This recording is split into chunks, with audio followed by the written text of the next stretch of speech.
Muy buenas noches, estimados colegas, ¿cómo están? Vamos a esperar unos minutos mientras sus demás compañeros se van conectando, ¿ya? Unos minutos, por favor, mientras sus compañeros se van conectando. Muchas gracias.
Muy bien,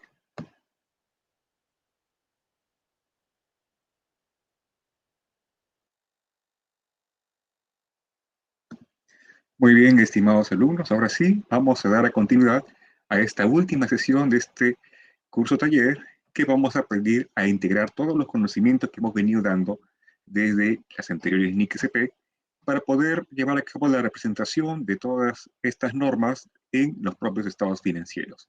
Es así que para ello vamos a hacer una revisión sistemática de unas normas que nos permiten entonces entender cuáles son las principales políticas contables y diferenciando en ese sentido también con las estimaciones contables.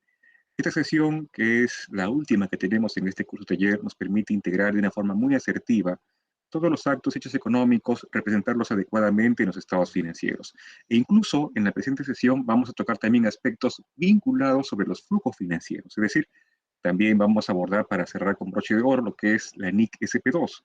Así como estamos tomando una base de acumulación o de Vengo Accrual Basis, vamos a también hacer una vinculación lo que es cash flow, el flujo de caja. Muy bien. Vamos entonces, estimados alumnos, a dar inicio a esta presentación en la cual estamos abordando entonces la NIC SP3. Existen muchas interrogantes por parte de sus compañeros que me han venido haciendo alcance, también por correo electrónico, en los cuales me vienen indicando, ¿no?, que aún hoy en día existen algunos errores que requieren ajustarse y que deriven de años anteriores. Profesor, ¿qué pasó? Existe una omisión de registro que deriva del año 2015 y no he considerado este error dentro de mi plan de depuración y sinceramiento. ¿Qué puedo hacer? O en viceversa, ¿no? Hay estimaciones contables, reclasificaciones, ajustes que se han dado en años recientes y no han sido contemplados en el PDS. Este plan de depuración y sinceramiento contable ya culminó su vigencia al 31 de diciembre de 2023. Hoy en día, que estamos ya en el mes de abril, ya pasos al mes de mayo, podríamos ver que muchas entidades se han quedado todavía con hacer ciertas correcciones sobre su información. Entonces, para ello vamos a abordar con un poquito de amplitud esta NIC SP13 de forma crucial y transversal para todos los gobiernos subnacionales, municipalidades, gobiernos regionales, que principalmente hacen reclasificaciones hoy en día que asocian principalmente sobre el proceso de liquidación financiera de obras, ¿no?, de inversiones, proyectos, lo que corresponde a información de diferentes variantes. Entonces, es así que vamos a aprender el día de hoy a tomar decisiones que nos permitan identificar este ajuste, esta reclasificación de saldo de cuenta contable va a afectar a resultados acumulados, estos saldos contables que estamos viendo en las cuentas patrimoniales, y o caso contrario, lo vamos a representar como de forma prospectiva en lo que corresponde en el presente ejercicio 2024. Muy buenas preguntas. Incluso vamos a poder ver que también se hacen algunos alcances que están relacionados a la materialidad. Así que vamos entonces ya un poquito más inmersos sobre esa temática para conocer con mayor profundidad la NIC SP3. En primer lugar, vean ustedes que tenemos un conjunto de diferentes definiciones y sobre esas definiciones vamos ahora a relacionar lo que son las políticas contables y cómo es que estas políticas también se van a llevar aplicando en una línea de tiempo. Ustedes van a poder ver que de esta manera tenemos una aplicación prospectiva, retroactiva y una reexpresión retroactiva o retrospectiva. De esta forma van a poder ver que algunas situaciones nos permiten hacer reclasificaciones que afecten a resultados acumulados, pero también vamos a considerar que existen algunas partes que la propia norma nos considera que pudiera ser impracticable en algunos gobiernos. Como ustedes conocen, cuando nosotros preparamos la presentación digital, la rendición de cuentas, los propios estados financieros, ustedes tienen claro conocimiento que una vez que se realiza la firma de los mismos, la información ya se encuentra sacramentada.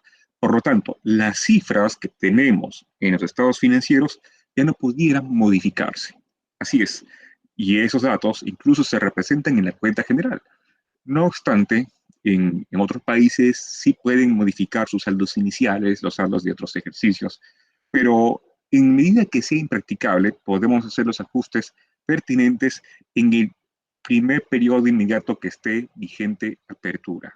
Entonces, normalmente se lo van a poder ver que se da en el ejercicio vigente, ¿no? Pero con cargo a resultados que de todas maneras se va a representar en el movimiento del ejercicio fiscal vigente, ¿no? Yo haré una reclasificación contable afectando resultados acumulados y eso se va a mostrar en variación en el estado de cambios en el patrimonio neto.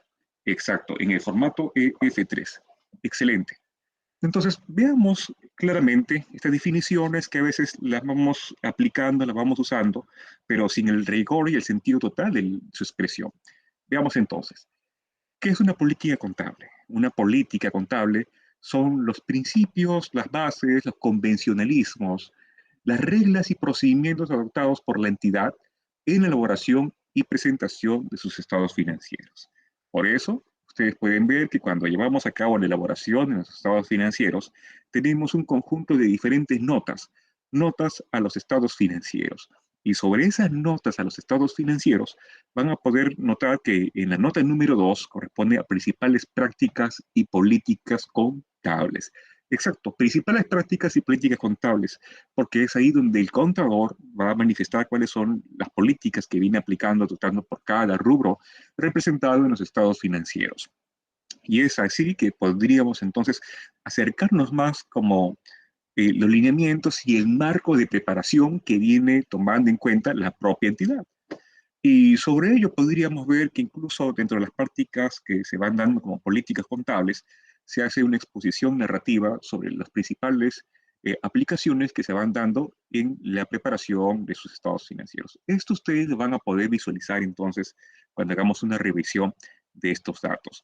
Pero con ello también vamos ahora a diferenciar que existen algunas técnicas de medición que podríamos incluso diferenciar de lo que es una prueba política, ¿no? Ustedes pueden ver que tenemos movimientos de existencia de almacén, primeras entradas, primeras salidas, a un factor promedio, podríamos también considerar algunas estimaciones que se sujeten por factores porcentuales en el caso de las tasas de depreciación, las tasas de depreciación en amortización, ¿no?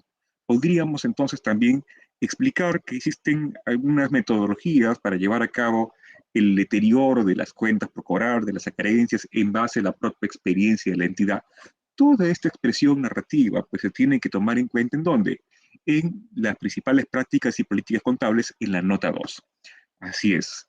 Ahora, también tenemos que tomar en cuenta que existen alcances que hemos visto desde el marco conceptual que se asocian dentro de las características cualitativas. Y dentro del marco de las características cualitativas, ustedes habían podido tomar en cuenta una representación fiel y relevancia. Y cuando hacíamos mención a relevancia, indirectamente también estábamos tomando una exposición lo que es la materialidad, ¿no? El grado de que sea una transacción que tenga la capacidad para influir en la toma de decisiones, ¿no? Entonces, aquí hablamos de una descomposición que sea significativa y no significativa, ¿no? El grado de materialidad. Y es así de esta manera que van a poder ver si su omisión o expresión inadecuada puede influir en decisiones que llevan a cabo los usuarios sobre la base de la información financiera de una entidad para informar. Entonces, ustedes pueden ver que este es uno de los aspectos clave en los cuales se sujeta la propia auditoría financiera gubernamental. Así es de esta manera que yo tendría que manifestar si existen algunas omisiones de registro, si existen algunos errores y si los mismos son materiales, o sea, afectan la razonabilidad de los estados financieros. Entonces, cuando yo hablo de razonabilidad, es porque si este error puede impactar significativamente, pudiéramos entonces menoscabar la calidad de la información, porque esa omisión, ese error, va a reducir la utilidad de estos estados financieros, que obviamente son para la toma de decisiones. Eso es. Ahora, ya tenemos claramente que pueden existir errores y que tendríamos que también ver el grado de la materialidad.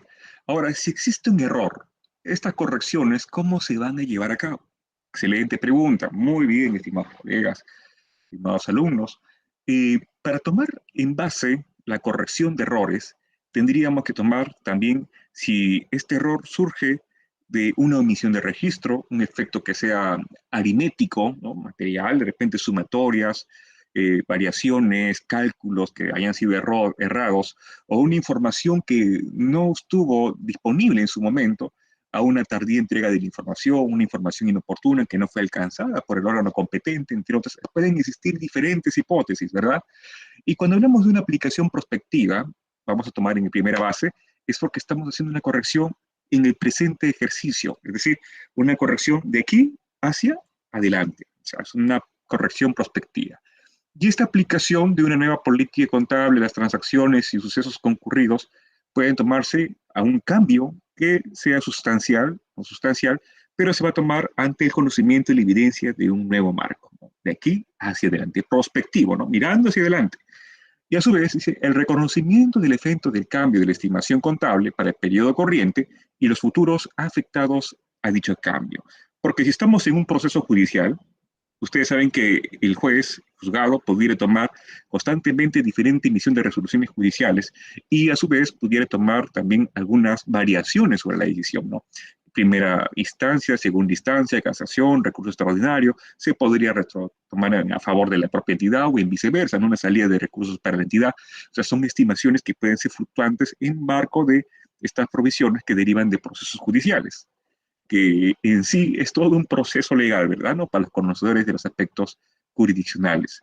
Ahora, también ustedes entiendan que una estimación se sujeta a una nueva evidencia de información, ¿no? Al nuevo acontecimiento de hecho que se haya presentado. Ejemplo, ¿no? Si yo considero un siniestro sobre un vehículo, un accidente, que este vehículo haya presentado una falla técnica, un deterioro, ¿no? Un daño físico, tendría que ver este suceso, ¿cuándo ocurre el suceso?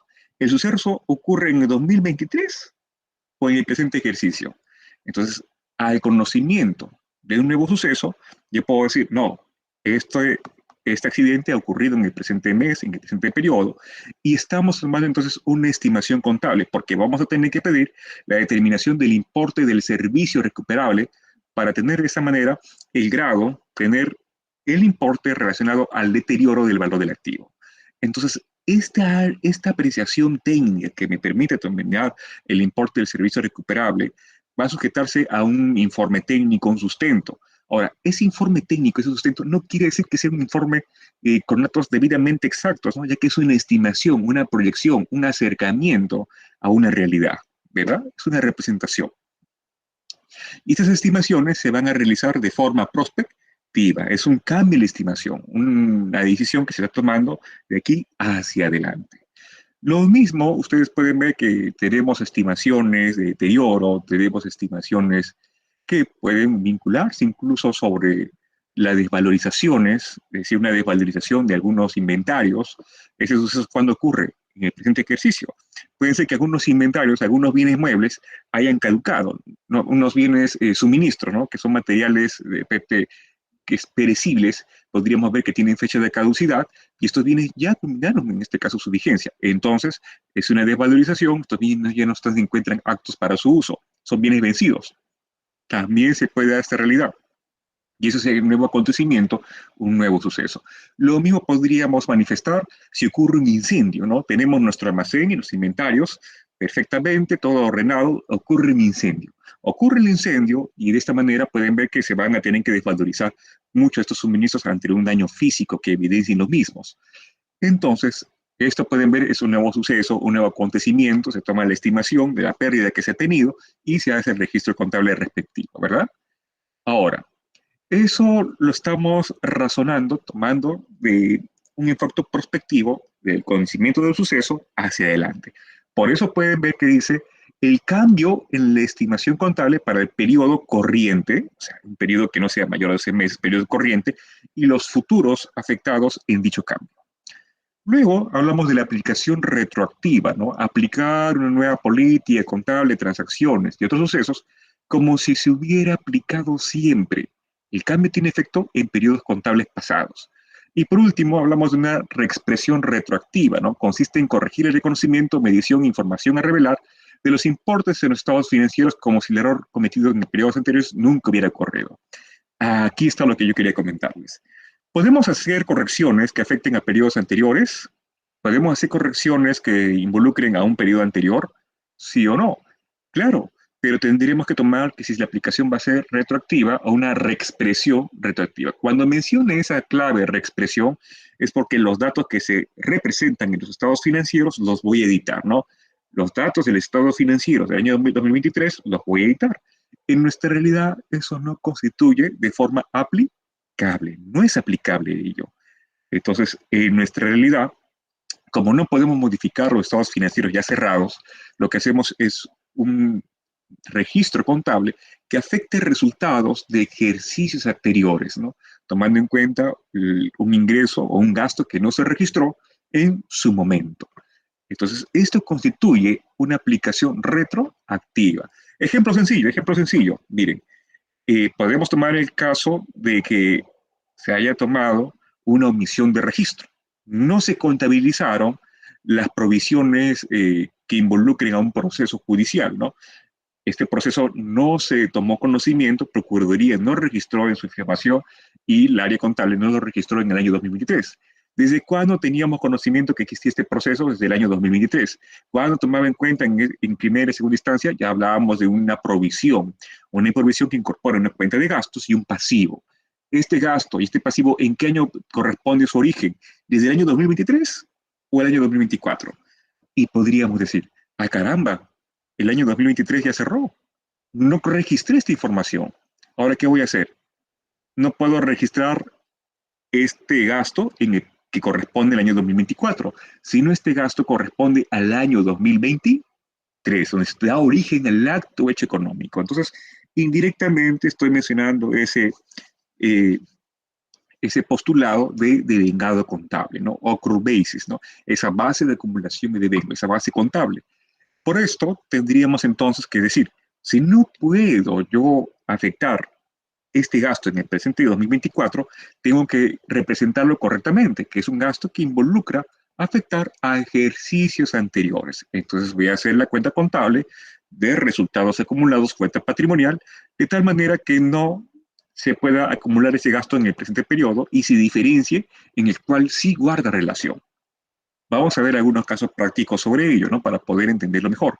Pero, en esencia, es que en nuestro país es impracticable que podamos editar las cifras o los valores contenidos en los estados financieros. Es impracticable. Pero lo que sí podemos hacer es un registro contable que pueda afectar resultados acumulados de ejercicios anteriores, ¿no? Un registro en notas de contabilidad, entre otros. Y para eso existen tablas de operaciones en el CIAF que yo voy a mostrarles a ustedes en breve. Excelente. Y miren aquí, estimados alumnos, van a poder también visualizar que en el alcance de la NIC SP3, luego de haber pasado rápidamente estas definiciones, podemos notar que existe una pirámide en la cual vemos la jerarquía que se va dando sobre la aplicación de las políticas contables. Al aplicar su juicio, la entidad tendrá en cuenta los siguientes puntos en orden de importancia.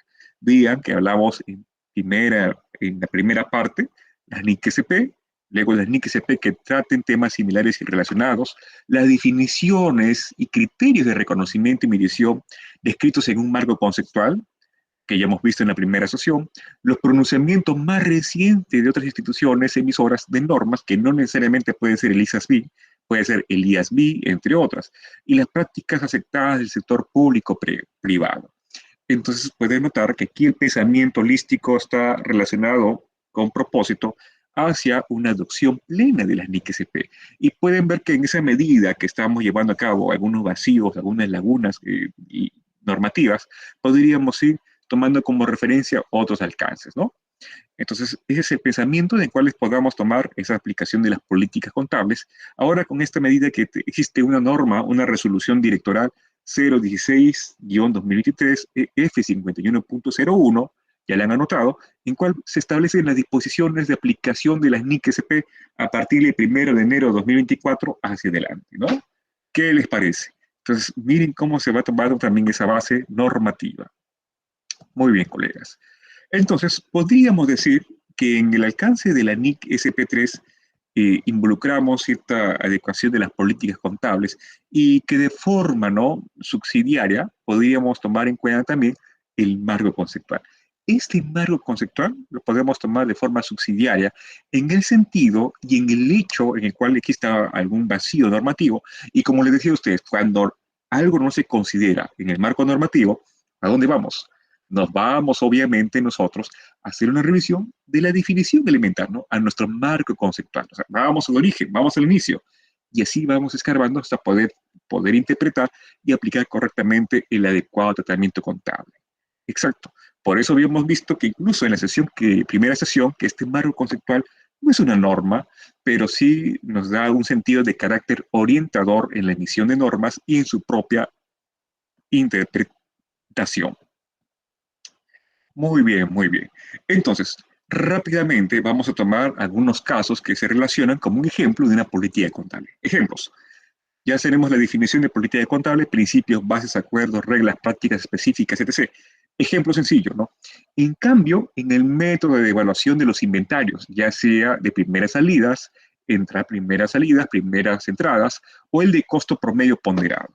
Y esto lo pueden ver que incluso los conocedores, mis amigos que trabajan también en abastecimiento, el propio Sistema Integrado de Gestión Administrativa, SIGA, módulo de logística, también en el submódulo de almacenes te da los alcances para que se pueda hacer la configuración, cuál va a ser el método de evaluación de los inventarios. Primeras entradas, primeras salidas, sistema PEPS o un costo promedio ponderado, ¿no? Yo he visto que muchas entidades en el sector salud, por ejemplo, yo he trabajado también como director de logística en una dirección regional de salud, y nosotros veníamos trabajando con esta política contable asociada a lo que es el costo promedio ponderado, ¿no? Para la evaluación de los inventarios.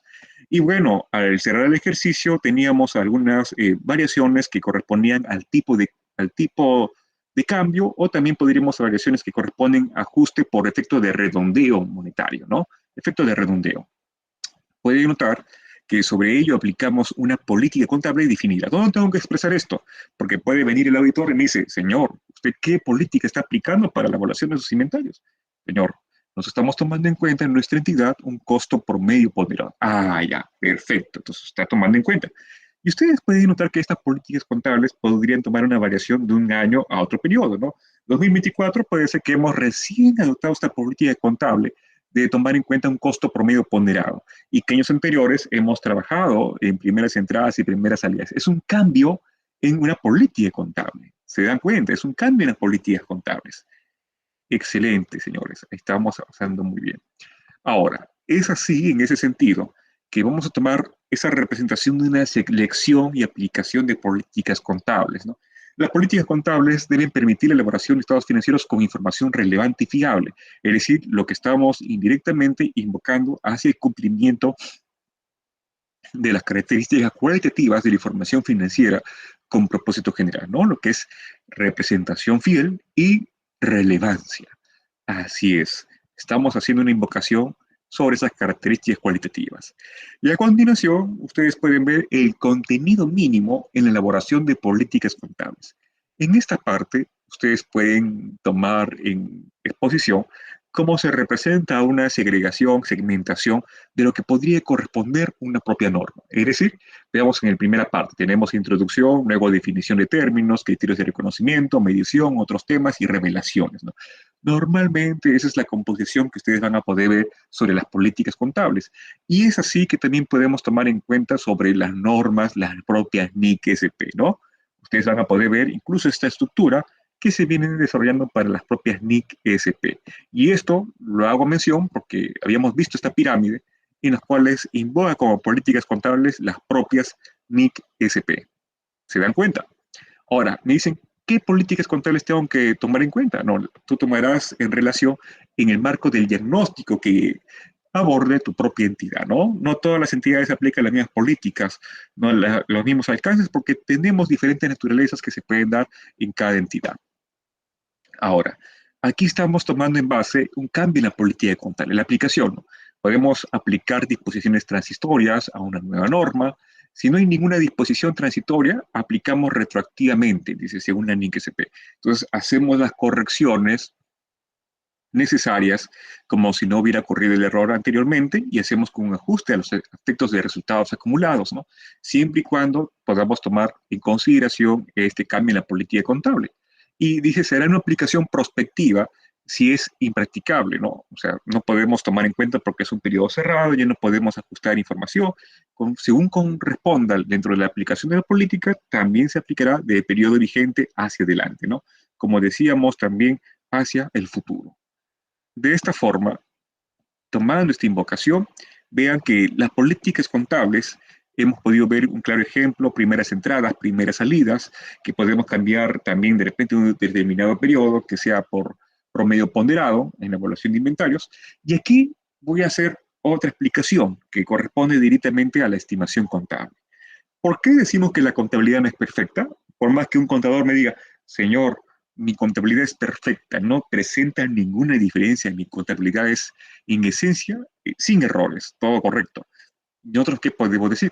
Bueno, señor, no podríamos nosotros aproximar a, a manifestar que la información contable es totalmente perfecta, porque si nos damos en exposición, tenemos que tomar en el hecho de que muchos de estos datos que estamos haciendo mención están sujetados a un juicio profesional. Entonces, es una aproximación, es una proyección, aproximación a la realidad del acto hecho económico.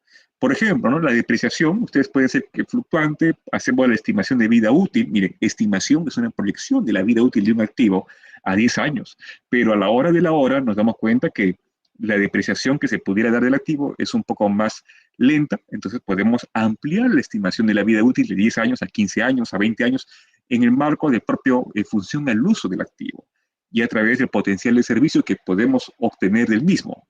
Excelente, ¿no? Ahí se dan cuenta. Entonces, ¿la estimación contable qué es? Es el mecanismo utilizado para medir un hecho que no puede medirse con precisión dada su incertidumbre. Excelente. Entonces estábamos invocando acá claros ejemplos, estimaciones de depreciación, de amortización, deterioro, entre otros. Y esta estimación es el resultado de una nueva información o nuevos acontecimientos que afectan el valor en libros de un activo pasivo o patrimonio. No implica que se encuentre relacionada con periodos anteriores ni que constituya la corrección de error. No nos confundamos eso, ¿no? Una estimación es ante conocimiento de un nuevo suceso o hecho. Y finalmente, un cambio en los criterios de medición aplicados es un cambio en una política contable y no un cambio de estimación. Ya está. Las estimaciones, entonces podemos concluir, se registran de forma prospectiva, ¿no? En el presente ejercicio afecta los resultados del ejercicio, estimaciones del ejercicio. Pero ¿qué pasaría, no? Eso sucede, señores. Si hablamos de una omisión de registro vinculado a una estimación. Ah, ya. Esto ya corresponde a una representación que afecte a resultados de ejercicios anteriores, ¿no? En nuestro país podemos decir, bueno, no se registró una estimación contable en el año 2023-2022 que dio origen a una obligación, a una provisión, a un pasivo con incertidumbre. Entonces, yo tengo que hacer afectar resultados con cargo al resultado del ejercicio anterior como resultados acumulados en cuentas patrimoniales, pero ya no lo voy a reflejar como un gasto del ejercicio, ¿no? Eso es lo que quiero que puedan ustedes esclarecer, es su interpretación. Una estimación se hace de nuevo conocimiento, de nuevo suceso, información que recibimos. Pero si esta información ya estaba disponible en el año 2022 y contable no registró por diferentes factores, entonces tendría que hacer la corrección. No nos olvidemos que una omisión también califica como un error contable, ¿ya? Excelente. Con esto vamos a ver qué es impracticable entonces. ¿Qué es impracticable? Impracticable es que no podamos hacer aplicación de una corrección de errores, por ejemplo, que pudiera conllevar a una reexpresión de datos que ya hayan sido cerrados, sacramentados, firmes y puedan ser representados en la cuenta general. Entonces, en nuestro país es impracticable, ¿no? El mismo CIAF, el mismo Sistema Integrado de Administración Financiera, no nos permite que hacer la corrección, ¿no? Fácil sería, ¿no? ¿Saben qué? Voy a hacer una edición de los datos de los estados financieros del año 2023. No me permite el sistema. El sistema no me permite ello, ¿ya? Eso tienen que tomar en relación.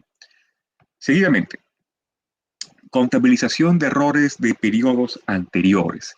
Entonces, aquí estamos ya viendo lo que habíamos visto sobre los errores. En primer lugar, es que podamos representar la información comparativa con el periodo anterior y que ya les digo que posiblemente esto no constituya practicable, es impracticable, en nuestro caso es así. Ahora, si el error ocurrió antes del primer periodo anterior presentado, reexpresar los saldos de apertura de activos, pasivos y activos netos. Yo no podría modificar un asiento de apertura. No puedo modificar un asiento de apertura. El asiento de apertura tiene que tener los saldos del mismo asiento de cierre del año anterior. Entonces, se van dando cuenta sobre esta realidad que es impracticable. Entonces, en ese sentido, lo que tenemos que hacer nosotros es hacer una corrección, un registro contable que afecte a resultados acumulados. La cuenta contable 340 1. Eso es. Ustedes mismos ya están dando indirectamente las respuestas. Entonces, vamos a las fases concluyentes de esta NIC-SP para poder entender una definición de política de estimación. Política contable, ya sabemos que son principios, bases, convencionalismos, reglas. Y un cambio en la estimación contable es un ajuste en el importe en libros de un activo o de un pasivo, ¿ya? O en el importe de un consumo periódico de un activo, ¿no? Las estimaciones de depreciación, por ejemplo. Es un cambio que se viene dando, es un ajuste en pocas palabras, ¿no? Y a su vez, los errores de periodos anteriores, ¿no? Esa es la parte que mucho interés que tienen varios colegas, ¿no? ¿Cómo yo puedo calificar un error de periodo anterior? Cuando es una omisión de registro o una inexactitud en los estados financieros de una entidad para uno o más periodos anteriores. Entonces, puede existir un fallo al emplear cierta información para tratamiento contable adecuado o de un error al utilizar la información fiable que estaba disponible en su momento y podría expresar razonablemente que ésta se hubiera conseguido y tenido en cuenta en su elaboración. Entonces, tenemos que tomar en cuenta, estimados colegas, que los errores se presentan y nadie es perfecto, ¿no? Pudiéramos nosotros, por ejemplo, cierro mi información de 2024, pero de repente en el 2025 me doy cuenta, había un error en el año 2023, 2024. ¿Qué tengo que hacer? Tengo que determinar si va a afectar a la cuenta de ingreso o gasto del año anterior. Si afecta a la cuenta de ingreso o gasto del año anterior, entonces voy a tener que afectar a la cuenta 3401. Si no afecta, es una reclasificación contable solo entre cuentas del activo y pasivo. No estaría sujeto a cambio en las cuentas patrimoniales que hemos podido ver. Entonces, tenemos que tomar en cuenta que cuando exista una corrección, invoquemos estos párrafos, ¿no? Porque son esenciales para poder hacer la exposición ante la evidencia de un error que se haya presentado en relación al ejercicio anterior. Ahora, la aplicación prospectiva, ¿no? En pocas palabras, es cuando aplicamos una nueva política contable, transacciones ocurridas tras la fecha en que se cambia la política, y el reconocimiento de un cambio en la estimación, ¿no? Tiene un enfoque prospectivo. ¿Cuándo yo tendría que tomar en cuenta un enfoque retrospectivo? Cuando la propia política que te establece o te señala eso. Ejemplo sencillo, miren, ejemplo sencillo. Ustedes saben que años atrás, antes se contaba como un bien no depreciable con el umbral de un octavo de la UIT. Hoy en día, desde el momento de su adquisición, cambia esto con un enfoque de un cuarto de la UIT.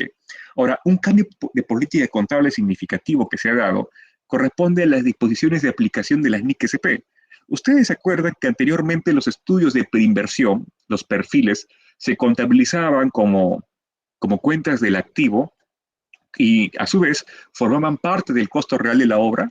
Hoy en día se ha podido definir por el ente rector que los estudios de preinversión no forman costo capitalizable a la inversión de la obra, sino más bien constituyen un gasto. Y es más, antes del año 2013, ¿no? Porque yo trabajo ya en presupuestos del año 2008, ni les cuento, 8, 9, 10, normalmente veíamos que los clasificadores de estudios y preinversión era gasto corriente. Luego recuerdo perfectamente que en el año 2013 se emitió un documento de la DGPP en los cuales se establecía que ahora los estudios de preinversión van a formar parte del costo de capital hacia el ciclo del proyecto. Y ahora miren que estamos retomando nuevamente a que esto se represente como un costo, como gasto, pero no costo del activo, no es atribuible el activo. Y esto como sería con un costo de derivado de gestión, ¿no? Es una investigación, es un estudio, como se dice, ¿no? Y esto está tomándose en criterio con lo que establecía pues la NIC SP31 que vimos en la clase anterior. Entonces, este cambio de criterios que vamos dando, ¿no? Principios, constituye un cambio en una política contable. Entonces, muchas preguntas me dicen, profesor, entonces, todos los, todos los saldos contables que correspondían a estudios de preinversión, ¿los tengo que reclasificar hoy en día como gastos? No, eso se ya de aquí hacia adelante, ¿no? Lo que se registró en su momento aplicaba una política.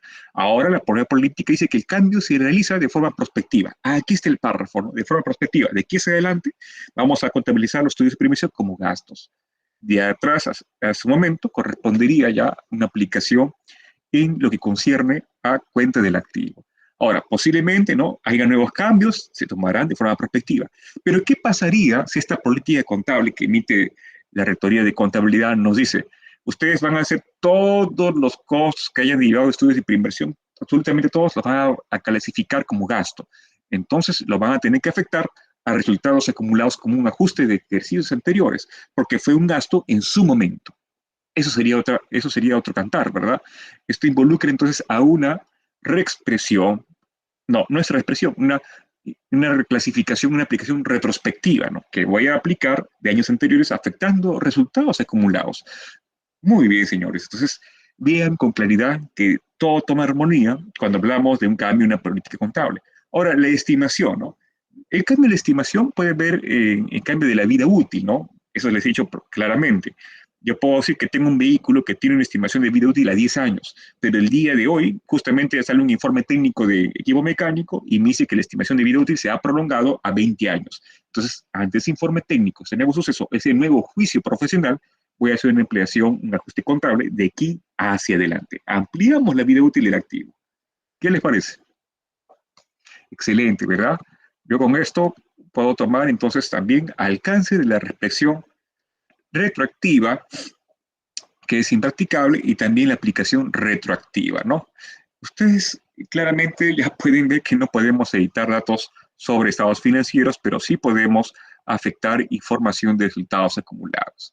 Entonces ahí pueden ver que hay limitaciones correspondientes a una aplicación retrospectiva y que en cierta medida podríamos también involucrar que algunos ajustes que se quieren hacer no puedan realizarse y se tengan que tomar entonces al principio del periodo corriente, ¿no? Ante la nueva información disponible de un carácter prospectivo. Eso es lo que nos indica la norma, ¿no? Si la información está cerrada, ya no puedo editar, es una información que ya se incrementa, salvo pues en nuestro país podemos hacer apertura de estados financieros, pero que son dentro del periodo corriente, ¿no? Del periodo vigente. Pero yo no puedo aperturar estados financieros a esas alturas del año 2022, no podría. O sea, es impracticable en ese sentido. Muy bien, señores, entonces, de esta manera, vamos a ver que el cambio de política contable se realiza si se requiere por una norma o una directiva o una resolución, como se ha emitido actualmente por el DGCP, para que los estados financieros suministren información cada vez más fiable y relevante, ¿no? Ustedes pueden notar que aquí el sentido que venimos dando es incumplimiento de las disposiciones que va emitiendo el ente rector. Y ahora en esta transición hacia la adopción plena de las NIC-CP, seguramente el ente rector van a emitir más cambios normativos y que va a ser natural que podamos interpretar si la aplicación va a ser prospectiva ante una nueva política o va a establecer condicionalmente que también reclasifiquemos saldos de ejercicios anteriores. Eso se va a poder ver en las nuevas normativas que, según corresponda, se emiten en ese sentido. Se aplica de la siguiente manera, ¿no? Ya saben, si es requerido por una nueva NIC-SP o directiva, se seguirá los requerimientos de dichas normas. O sea, todo lo va a definir la norma. Si es una aplicación prospectiva, de aquí hacia adelante, la vigencia de aquí hacia adelante, o si va a tomar en cuenta un ajuste que permita representar los datos de ejercicios anteriores. Y el cambio en la estimación contable, ya saben, cambio de información adicional, conocimiento de nuevos hechos. Y esto se sustenta principalmente con un cambio en el juicio profesional, que sería la técnica en la cual vamos a medir todos esos aspectos relacionados a un registro contable, como la depreciación, como la amortización, como el deterioro de valor de un activo, el importe de servicio recuperable, como de una estimación de cobranza dudosa, ampliando acá lo que corresponde a lo que a las acreencias que tienen las entidades y su deterioro de valor sobre las mismas. O sea, podríamos también las estimaciones que corresponden a provisiones de procesos judiciales. No nos olvidemos que una provisión es un pasivo con un grado de incertidumbre. Y también podemos también corresponder los cálculos que se realizan de los beneficios sociales a los trabajadores, que es una norma, la NIC SP 39, los beneficios a los empleados, que en breve también voy a tocar de lo que quedaba pendiente el día de ayer. Muy bien, estimados señores. Entonces, ya haciendo la migración de la NIC SP3, ahora conectándose a la NIC SP14, veamos ahora con claridad los hechos ocurridos después de la fecha de presentación. Esta norma NIC SP3 pues, es una de mis normas favoritas porque es una de las normas que vamos a usar bastante hoy en día en este proceso de gestión contable gubernamental, ¿no? Va a ser un uso que va a corresponder a muchas entidades realizar algunas reclasificaciones, ajustes, correcciones contables, porque es natural, ¿no? La información en años anteriores es en gran magnitud y a su vez pudieran conllevar ciertos indicios de error que tengan que clarificarse, tengan que presentarse de manera fehaciente en el marco de la transición a esta adopción. Ahora, vamos con la NIC SP14, los hechos ocurridos después de la fecha de presentación. Esta NIC SP14 la puedo resumir fácilmente si les digo que indirectamente vamos a hacer una profundidad a lo que involucra al principio, mejor dicho, a la base de acumulación o devengo o accrual basis, ¿no? En los cuales ratificamos todos los actos y hechos económicos se deben registrar en el periodo en el cual guardan relación, cuando se da origen al mismo. Más no cuando es un trámite administrativo, cuando es un efecto presupuestal, cuando es un efecto logístico de una cadena de pagos. No, no nos confundamos, ¿no? Aquí marca y toma raíz de esa transacción su origen.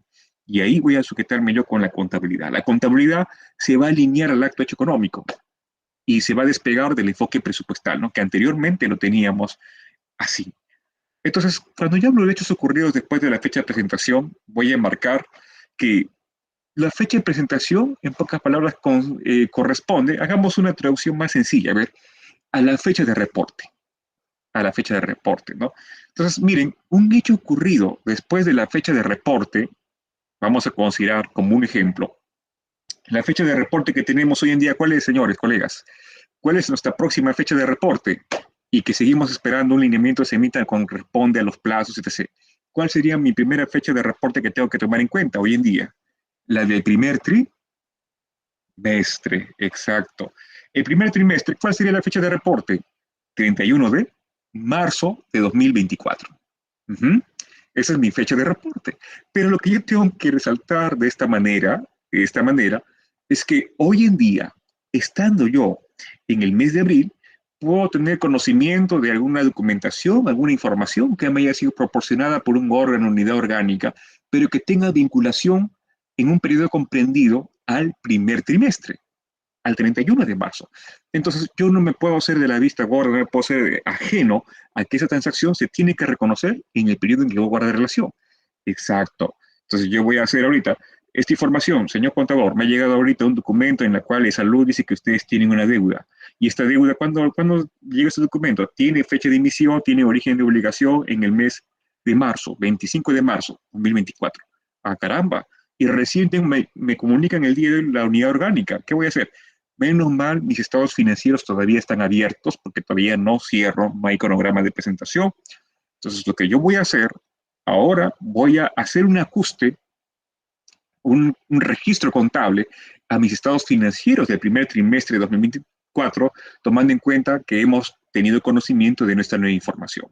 Ah, ya. Este es un hecho ocurrido, en el cual me ha llegado un documento administrativo en el mes de abril, pero que vincula su representación correcta en el mes de marzo de 2024.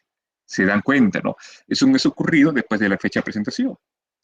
Otro caso también que podemos tomar son como ejemplo las rendiciones de viáticos. Como rendiciones de viáticos, veamos entonces, colegas, que la comisión de servicios se realiza en el mes de marzo, ¿no?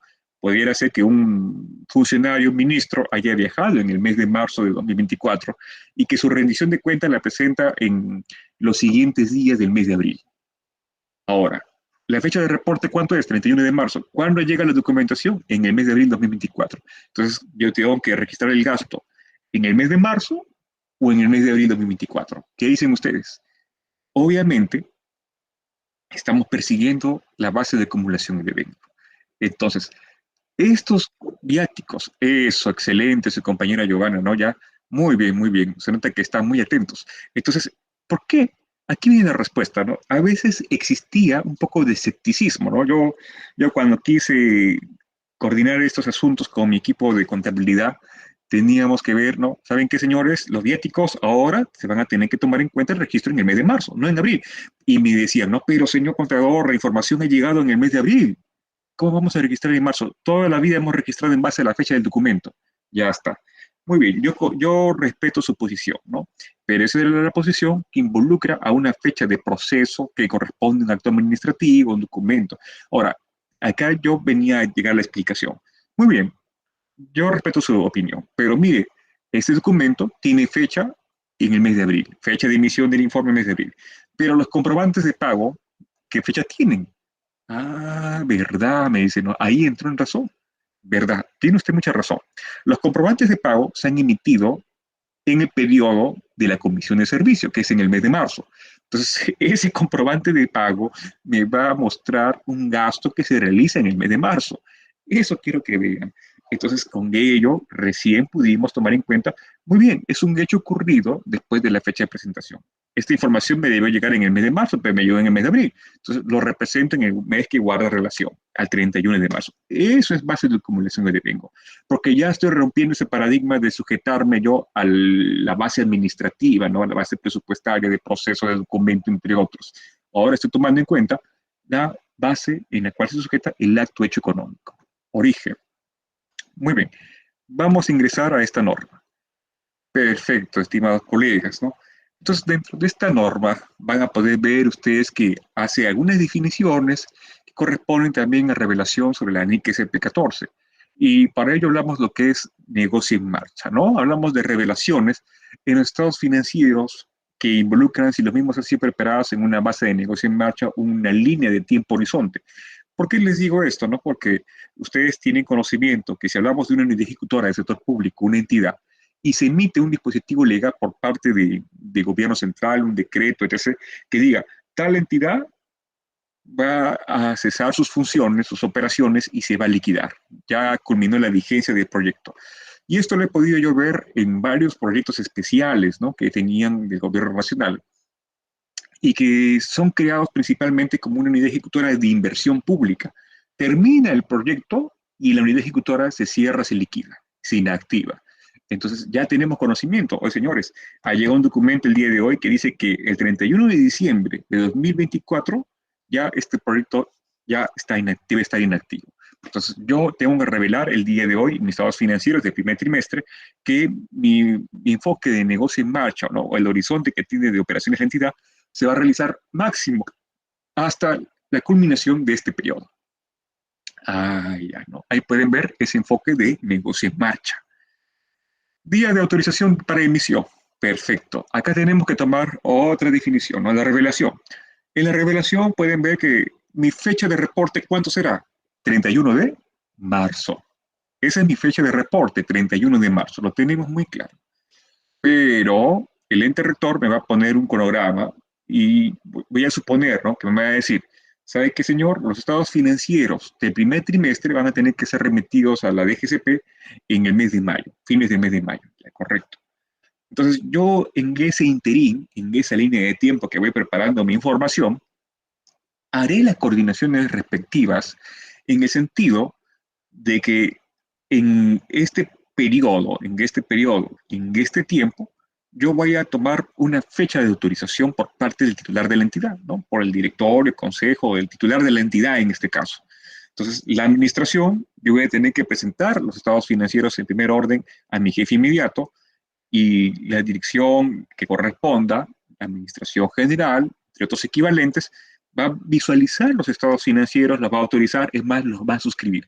Desde el punto que podamos ver los estados financieros están suscritos, ya se vienen autorizando. Entonces, hacemos un cronograma interno, ¿no?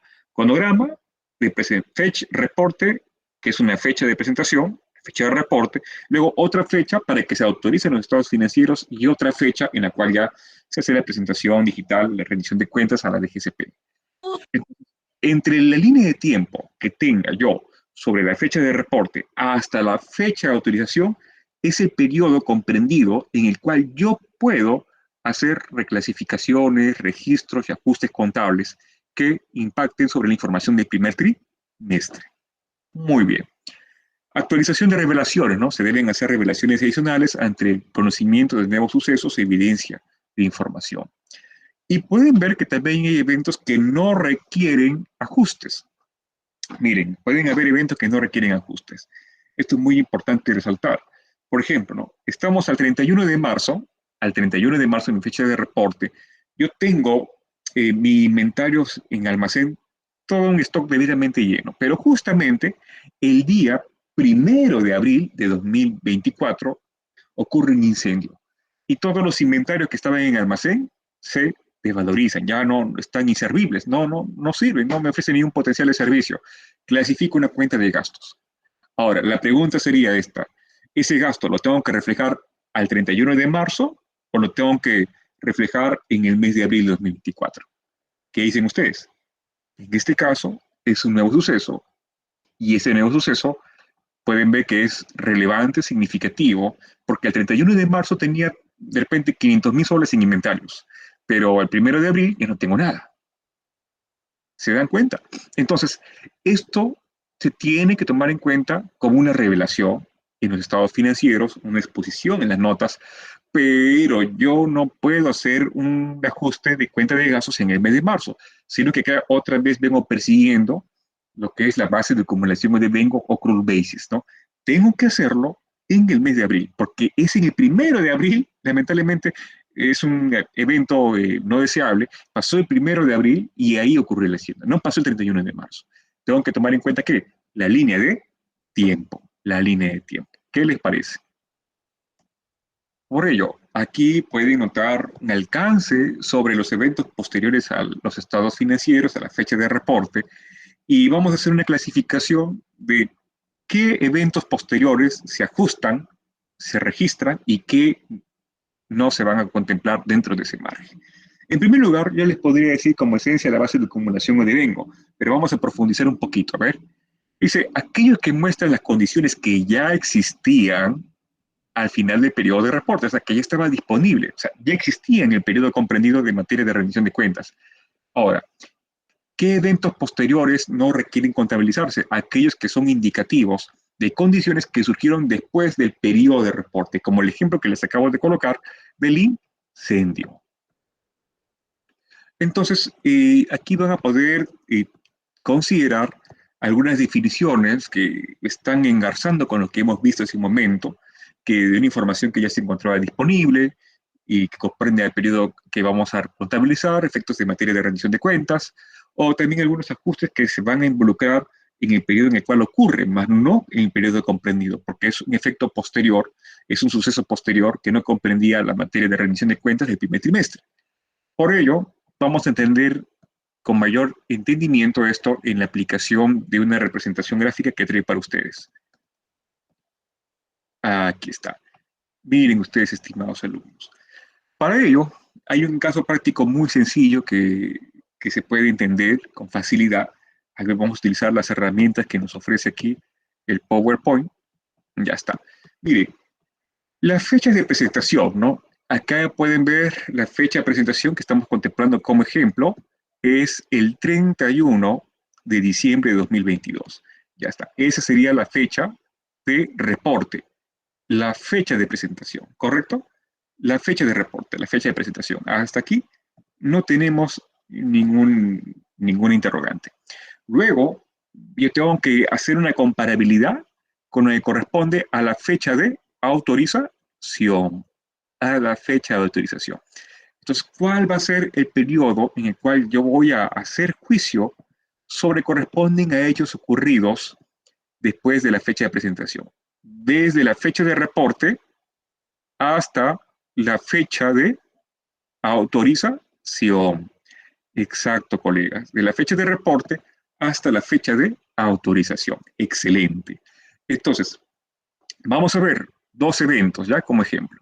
Vamos a cambiar aquí de color. El primer evento, a ver, dice, evento 1 se da al 31 de enero de 2023 y el segundo evento el 28 de febrero de 2023. Ahora, vamos a hacer una comparabilidad.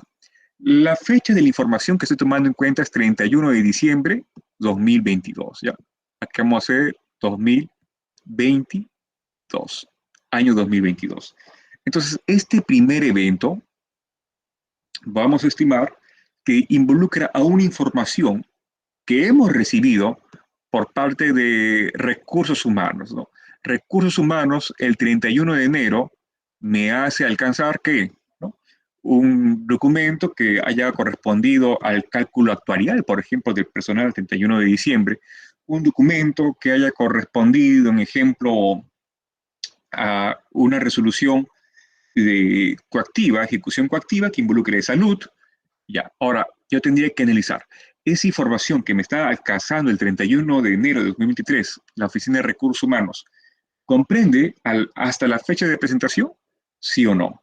Ah, ya. Entonces, si es que está en ese alcance, que es información que me llegó el 31 de enero, es en el periodo comprendido en materia de rendición de cuentas, lo haré relacionar con dicho efecto. Aquí voy a hacer arraigo a esa presentación al 31 de diciembre de 2022. Ya está. Es un efecto hecho ocurrido después de la fecha de presentación, que es 31 de diciembre de 2022. Segundo lugar, vamos al evento número 2. Ahí puedo ver su compañera está contestando muy bien, excelente, ¿no? Excelente su compañera Giovanna. Vamos ahora con este otro enfoque. Vamos a cambiar aquí de color. Vean ustedes. El evento número 2, me dicen entonces, ¿sabe qué, señor? Va a existir en el año 2022, ya tengo totalmente mapeado, y el evento 2 ocurre el 28 de febrero. Entonces, aquí me llega una información que sea de la oficina de abastecimientos, la oficina de abastecimiento. Y esta oficina de abastecimiento me puede hacer conocimiento, ¿saben qué, señor? Se va a incorporar, se ha notificado una resolución administrativa de una baja de bienes que se ha dado en el primer trimestre de 2023. Entonces, la pregunta sería, al mes de febrero, ¿no? Este ajuste de la baja de bienes, ¿tendría que incorporarlo al 31 de diciembre de 2022? No. En este caso se representa en el periodo en el cual guarda relación.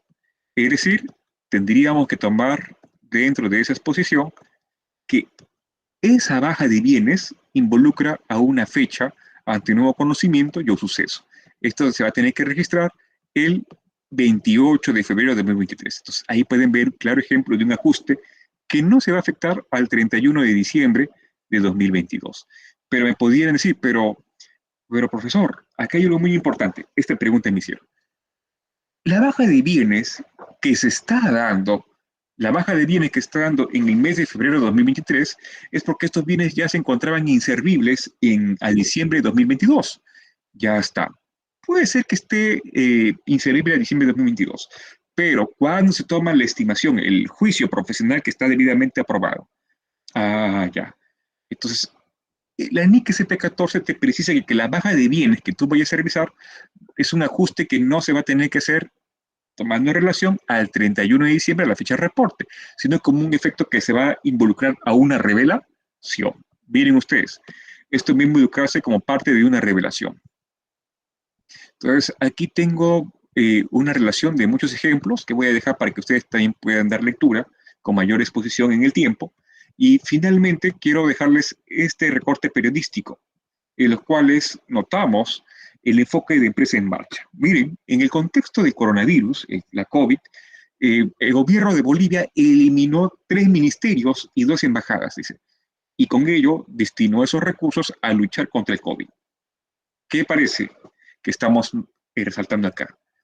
Este enfoque de empresa en marcha. Entonces, al tomar en cuenta ese dispositivo legal que se haya metido en ese gobierno, las entidades van a hacer la preparación de estados financieros haciendo esa revelación del enfoque de principio en marcha. ¿No saben qué? Estos son los últimos estados financieros que estamos presentando, este es el estado financiero preliminar que estaríamos llevando a cabo porque el periodo de transición hacia el cambio de administración, a fusión por absorción, porque puede ser que algunos de estos ministerios se fusionen con otro, entonces yo tendría que ver que esa fusión por absorción involucra un periodo prudente, ¿no? Entonces, en esa línea de tiempo, yo voy a tener que hacer mi exposición de que el enfoque de principio en marcha va a culminar al primer semestre del año 2024, como un ejemplo, ¿no? Eso es lo que también tenemos que expresar narrativamente en las revelaciones sobre los estados financieros. Excelente, ¿no? Ahí pueden ver algunos casos que se han venido dando en ese contexto. Muy bien, señores, muy bien. Entonces, con ello estaríamos haciendo en todo momento una calificación debidamente sujeta a la base de acumulación o de vengo. Y con ello, si estoy yo relacionando aquí un origen, un acto, tengo que tomarlo en el periodo en que guarda relación. En el periodo en que guarda relación. A ver, para cambiar de NIC SP, vamos a hacer una interrogante muy sencilla. Una interrogante muy sencilla, un caso muy sencillo. Este es un caso sencillo. ¿Qué sucedería que hoy día estamos nosotros, el día 26 de abril de 2024? 26 de abril de 2024. Miren, mucha atención. Y el día de hoy me llega una conformidad, miren, una conformidad de recepción satisfactoria de bienes sofisticados. Me llega una información de conformidad de recepción de bienes sofisticados que corresponden a unos equipos biomédicos el día de hoy. Entonces, me puede ver que el almacén está dando la conformidad conjuntamente con el área técnica, efectivamente, que la recepción satisfactoria de estos bienes se da el día de hoy. Sin embargo, estos bienes ya habían sido internados en el almacén de la entidad el 31 de marzo de 2024. La pregunta es, ¿cuándo yo tendría que tomar en cuenta este registro de los activos? ¿Al 31 de marzo o el día de hoy, 26 de abril de 2024? Para ello, yo tengo que seguir en ese contexto que el informe de recepción satisfactoria de bienes que se haya emitido indica que los bienes están cumpliendo con todas las condiciones técnicas a las requeridas. Ya, muy bien, todo perfecto. Pero lo que sí tengo que tomar en relación, que ese informe está ratificándome que los bienes ya estaban con todas las condiciones técnicas desde que ingresaron al almacén de la entidad. O sea, ratifica, puede ser que la conformidad me sea el día de hoy, pero ya me está dando seguridad razonable de que los bienes estaban en buenas condiciones desde que ingresaron a la entidad. O sea, sí cumplían, ¿no? Puede ser que en ese periodo de tiempo han tenido que hacer algunas verificaciones, revisiones, son bienes que son muy sofisticados, pero al terminar revisión, recién termina el día de hoy, o el informe recién está saliendo el día de hoy, pero a la conformidad que llega a su el día de hoy, me confirma que los bienes que ingresaron al almacén el 31 de marzo ya estaban en buenas condiciones con todos los cumplimientos contractuales. ¿Qué tal? Muy bien, señores. Puede existir algún poco de escepticismo, ¿no? Eso es natural, no se preocupen, pero ya vamos a ir poquito a poquito, vamos a ir cambiando ese enfoque de pensamiento en aplicación de las normas, ¿no? Vamos a cambiar ese enfoque de pensamiento en función a la aplicación de las propias normas. Ahora sí, vamos a hacer una transición a un ejemplo muy sencillo y práctico también, que eso se da en toda entidad y a quién no le ha pasado. Miren, ¿a quién no le ha pasado? ¿Qué les parece? Esto es un recibo de servicios públicos. Estos recibos nos notifican ¿cuándo? A los días siguientes del mes de reporte, ¿verdad? Por ejemplo, el recibo de servicios públicos de suministro de energía eléctrica del mes de marzo, ¿cuándo me llega? Me notifican en el mes de abril. Eso es. Ahora, la pregunta es, cuando los recibos llegan, pasan por el área de servicios oficinas, área de servicios generales, de la Oficina de Logística y Abastecimiento, entonces hace un conjunto recopilatorio de todos los recibos de servicios públicos y emite un documento para la conformidad y a su vez el trámite respectivo al pago de la energía eléctrica, el suministro de energía eléctrica del mes de marzo. Estos recibos los adjunta con un documento, un informe, etc., en el mes de abril. La pregunta sería, este registro, presupuestalmente, ¿cuándo lo van a hacer? ¿Cuándo se afecta presupuestalmente esto? ¿Ah?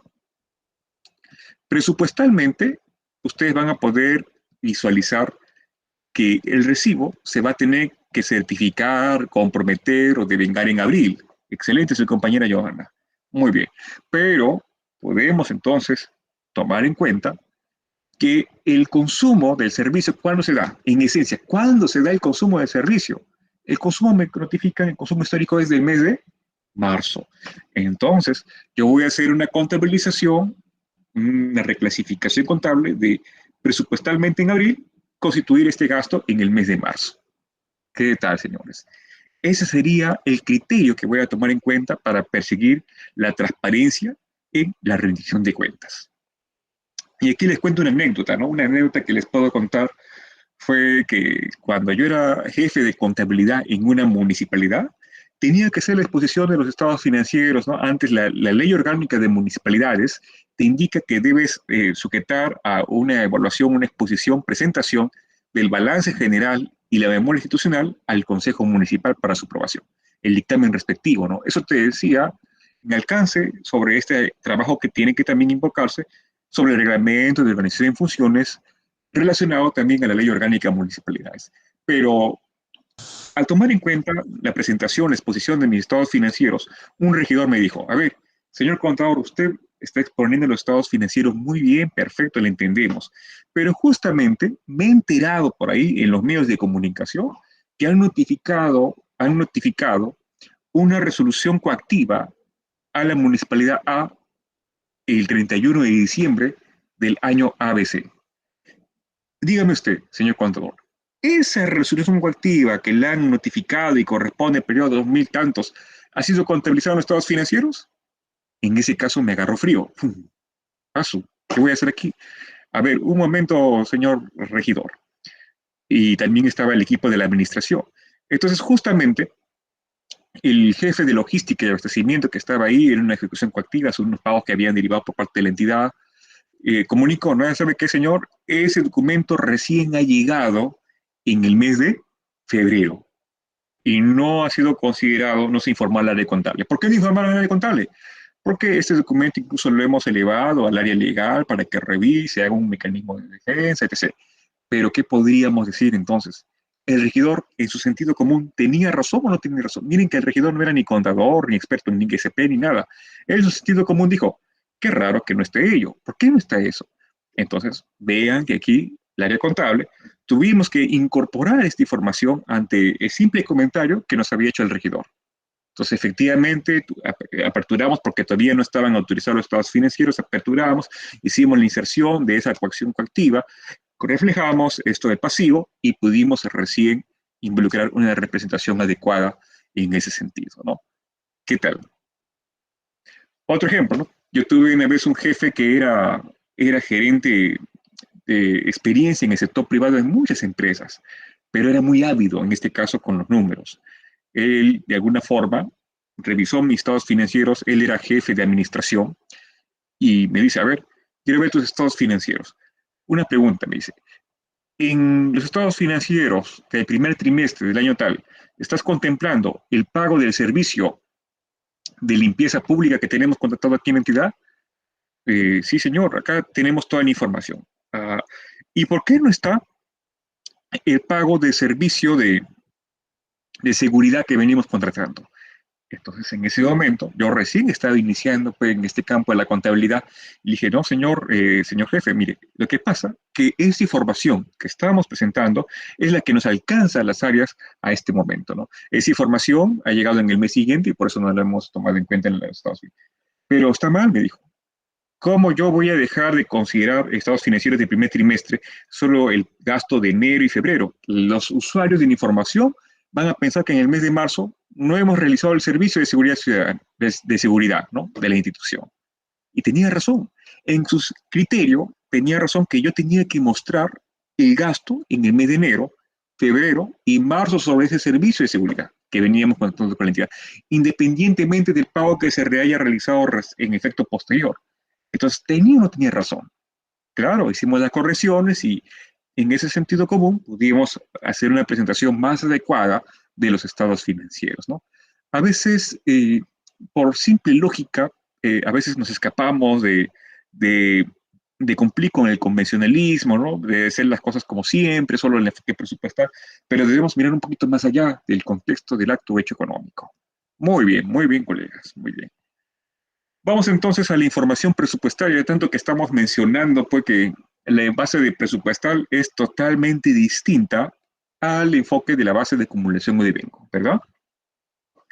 Y eso ustedes lo pueden ver en muchos casos que se ha venido explorando sobre la conciliación financiera y presupuestal, la conciliación financiera y presupuestal.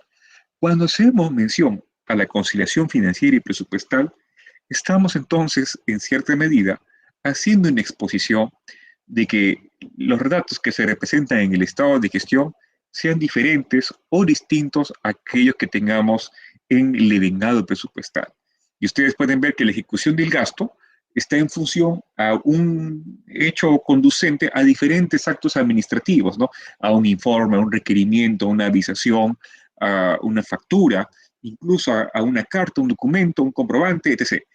¿Por qué le digo ello? Porque si se dan cuenta, las normas que emite el ente rector, la Dirección General del Tesoro Público, ahora último que ha salido esta directiva de formalización y autorización del gasto de vengado, involucra que debemos tomar en cuenta la fecha de la factura, ¿no?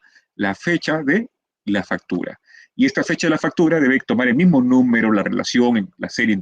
Y si se dan cuenta, esto no va en armonía con las normas internacionales de contabilidad. Muy bien, su compañera Soledad, ¿no? Se contradice a lo que dicen las normas presupuestales. efecto, ¿no? Entonces, las normas de tesorería te involucran a incorporar la fecha del comprobante de pago de SUNAT. Y a su vez, las normas presupuestales te invocan o te hacen relación que consigas la fecha de proceso, la fecha de procesamiento. Y las normas de contabilidad ya no te dicen que te sujetes a la fecha del documento, que antes hacíamos eso. Las normas contables ahora te dicen que sujétate a la fecha en la cual toma acto o origen de este hecho económico. Ah, ya.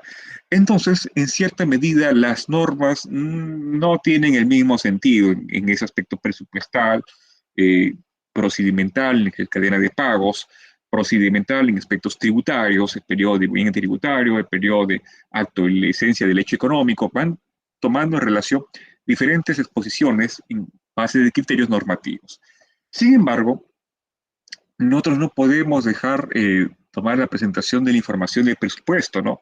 Que incorpora en cierta medida los aspectos legales que se confieren por el Congreso de la República en la ley de presupuesto para el año fiscal de cada ejercicio. Entonces, estas normas del año fiscal, las restricciones, limitaciones, modificaciones presupuestarias, los créditos presupuestales que contemplan en entidad su presupuesto institucional de apertura, etc., se va a tomar en relación una vinculación directa con un presupuesto aprobado, que sería la base en la cual subyacen muchas fuentes de financiamiento y se da entonces en ese recorrido la ejecución del presupuesto, del gasto y la recaudación de los ingresos también.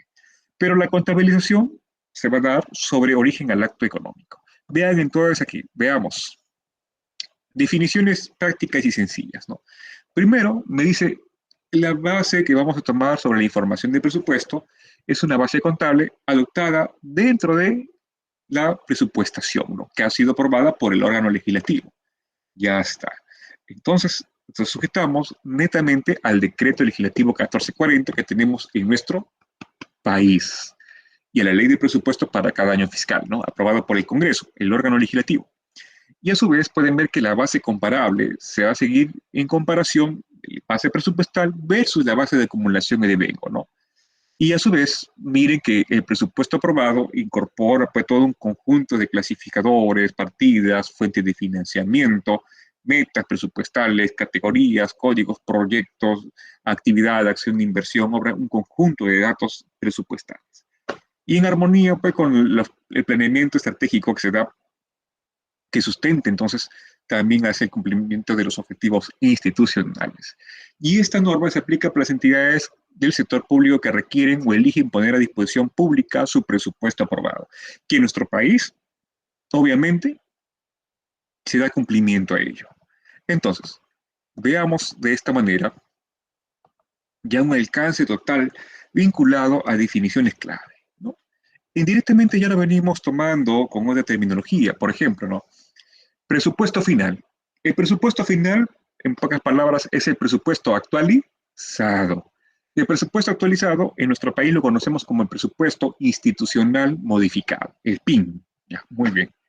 El presupuesto inicial en nuestro país lo conocemos como el presupuesto institucional de apertura, el PIA, que es el presupuesto en el cual se da inicio a operaciones de la entidad en un determinado periodo.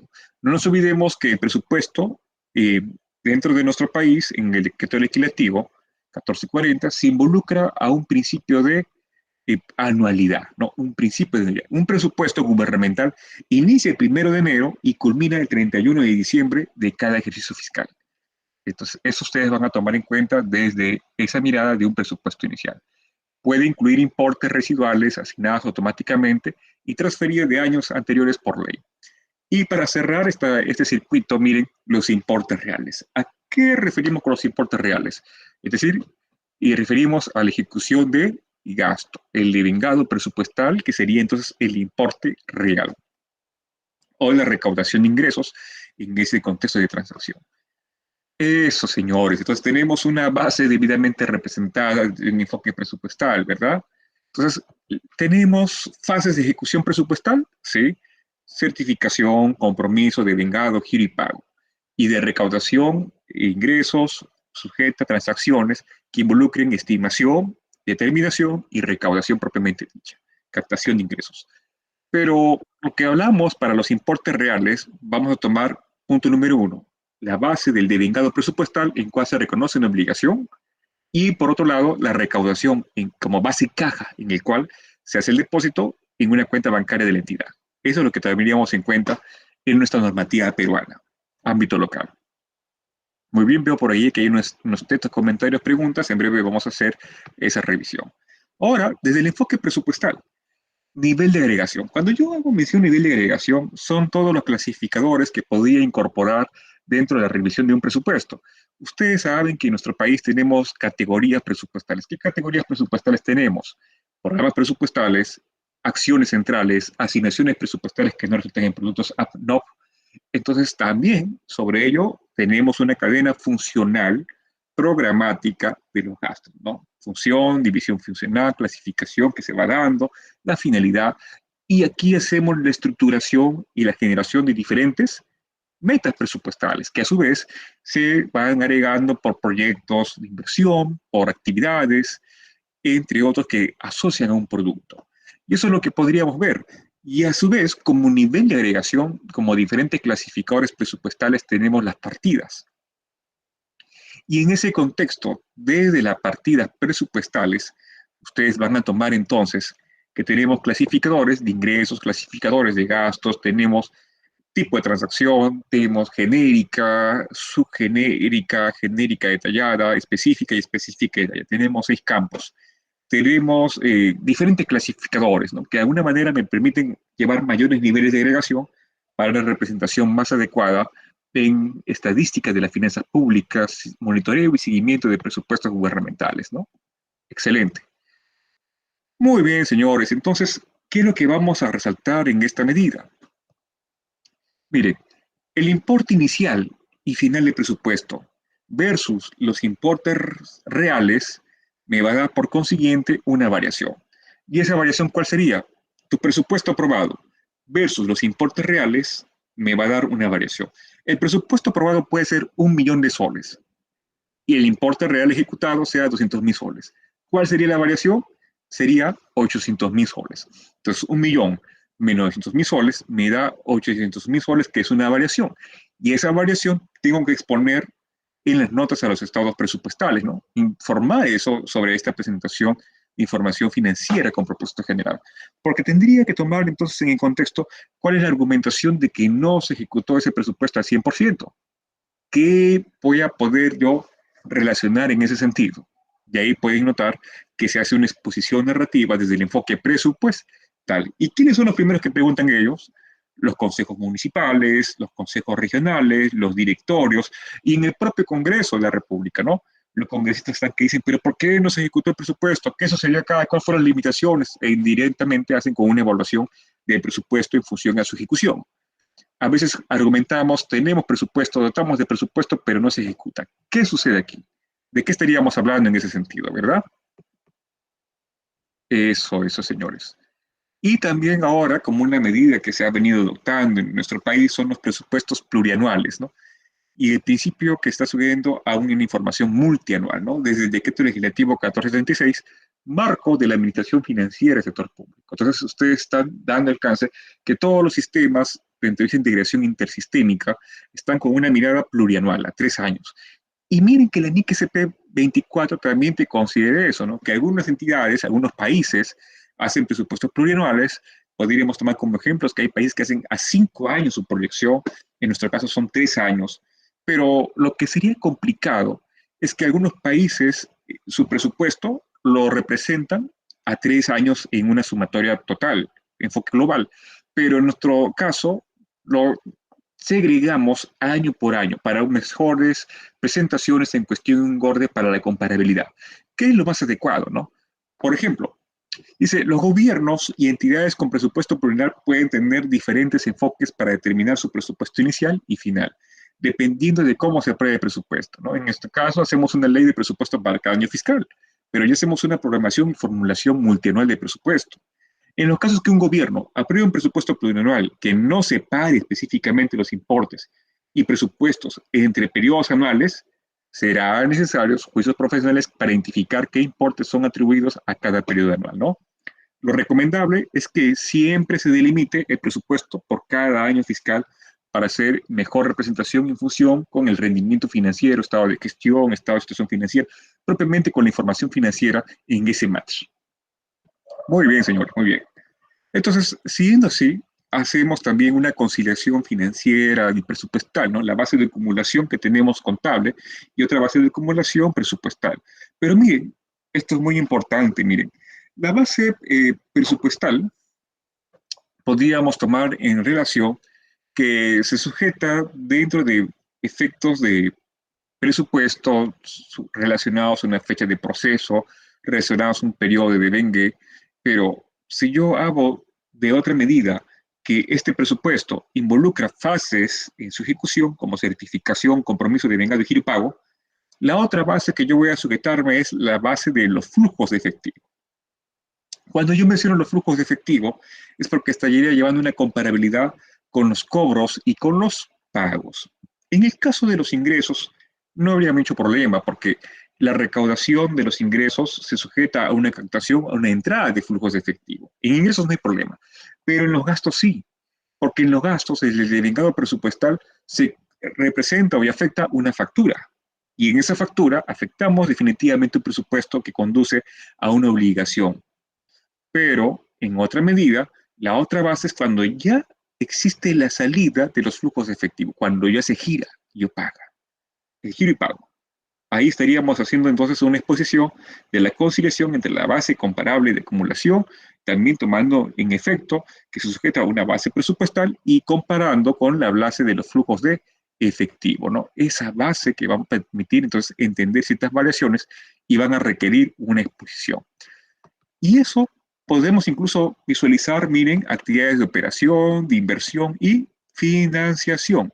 Obviamente estamos hablando de la presentación que se da en el alcance de la NIC SP2, ¿no? Entonces ya estamos conectando un poquito más con la NIC SP2.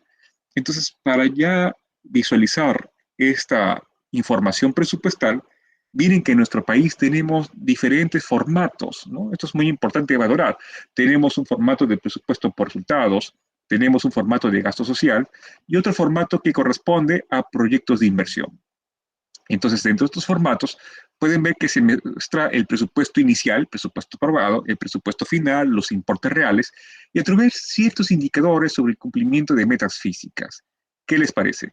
Indicadores sobre el cumplimiento de metas físicas. Entonces, es con ello que estaríamos relacionando ya una exposición que estos datos se vienen segregando en diferentes conceptos y datos. Miren, voy a hacer un acercamiento acá. Clic derecho, acercar. ¿Qué les parece? ¿No? Pueden ver asignaciones presupuestarias que no resultan en productos, no.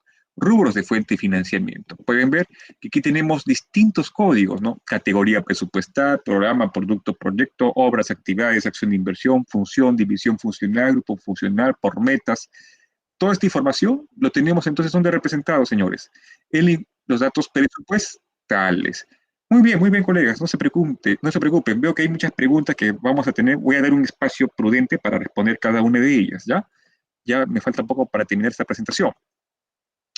Y acompañando a ello, no nos olvidemos que se tiene que realizar análisis y comentarios de presupuesto. Entonces, aquí también les dejo la guía con los documentos que ustedes van a relacionar, principalmente quién elabora esto, las oficinas de presupuesto, donde hacen una exposición narrativa sobre los comentarios de las variaciones del enfoque de resultados, de la información de la inversión pública, los principales proyectos que se han ejecutado.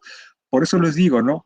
Si hablamos de información financiera con propósito general, tiene que ser información que permita plasmar todos los aspectos significativos y resultados de la gestión pública para los usuarios, que son los propios ciudadanos. Nosotros como ciudadanos debemos saber cuáles son los principales proyectos que se ejecutan en la entidad. ¿Dónde se debe reflejar eso? En la información financiera con propósito general en el sector público. Si yo quisiera saber, como un peruano, cuáles son los principales proyectos de inversión, ¿dónde se va a mostrar? En la cuenta general de la República. O sea, dése cuenta que todo tiene un sentido, se tejen estos datos para ser representados bajo un enfoque de lectura de esta información financiera con propósito general. Mucha atención. Cuando yo hago información financiera con propósito general, esta información financiera con propósito general incorpora la información financiera y no financiera y no financiera. Y a su vez, un juego completo de estados financieros, según las NIC SP, la NIC SP1, te indica, ¿no? comprende estado de situación financiera, un estado de gestión, el rendimiento financiero, un estado de cambios en el patrimonio neto, un estado de flujos de efectivo, las notas a los estados financieros y la información presupuestaria, ¿no? Véanse que son esos 6 puntos que involucra la NICSP. Entonces, cuando hablamos de información presupuestaria es porque comprende el conjunto de los estados financieros, solo que en nuestro país, por la terminología que sea más práctica, se ha hecho mención estados financieros y estados presupuestarios. Correcto, señores. Ahí pueden ver también el gasto social. Y pasamos entonces a esta NIC SP2.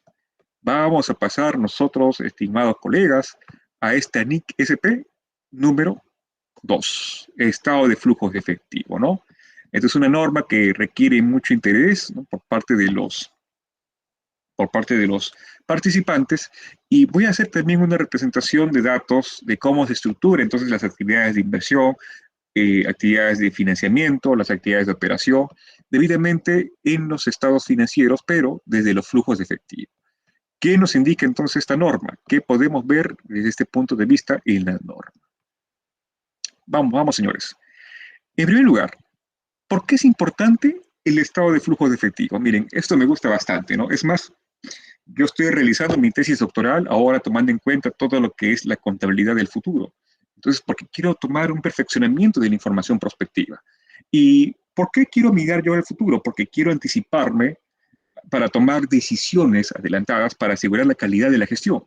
Y aquí tengo algunas herramientas, ¿no? Algunas bases. Dentro de esas bases pueden ver que tengo el estado de flujo de efectivo.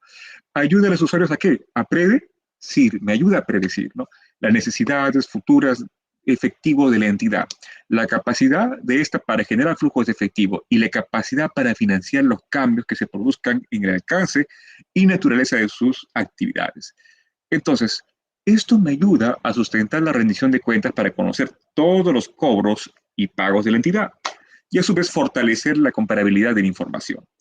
Yo les digo, cuando hablamos de finanzas personales, naturalmente cada persona lo que tiene que hacer es un flujo de caja, ¿no? Tengo mis ingresos, mis cobros, los pagos que tengo que hacer. Un momento, señores. Los cobros que yo tengo que hacer y de esta manera van a poder entonces tomar que ese flujo de caja vamos a proyectar en una línea de tiempo, ¿no? Para los siguientes años. Y así yo voy a poder saber cuánto es lo que voy a, incluso los pagos que voy a realizar en el futuro y así tomar las previsiones necesarias para poder también elaborar mis propios presupuestos. Lo mismo se aplica en una realidad a nivel de ente, en una empresa, en una entidad gubernamental. Y aquí van a notar entonces que eso nos permite tomar datos para predecir ciertos pronósticos que vamos a hacer en el marco de las tendencias, del comportamiento de la recaudación y los pagos que se llevan a cabo por la entidad. Muy bien, colegas. Entonces, acá hay algo muy clave, ¿no? Tomar las actividades operacionales. ¿Por qué les digo esto? Porque muchas entidades en ciertas partes del país que no tienen financiamiento o presupuesto para poder tomar actividades de limpieza pública, seguridad ciudadana, parques y jardines, que son funciones principales de las municipalidades, yo que puedo resaltar que a veces no existe una adecuada recaudación de arbitrios municipales, lo que me permite generar un cierto desbalance. Es por eso que flujos de efectivo es importante, ¿no? Para mí es muy importante. Yo he trabajado en municipalidades en las cuales la recaudación tributaria es muy baja, muy mínima. Es muy distinta a la realidad que existe en Lima metropolitana con la realidad que pudiera existir en una municipalidad de la macrorregión sur.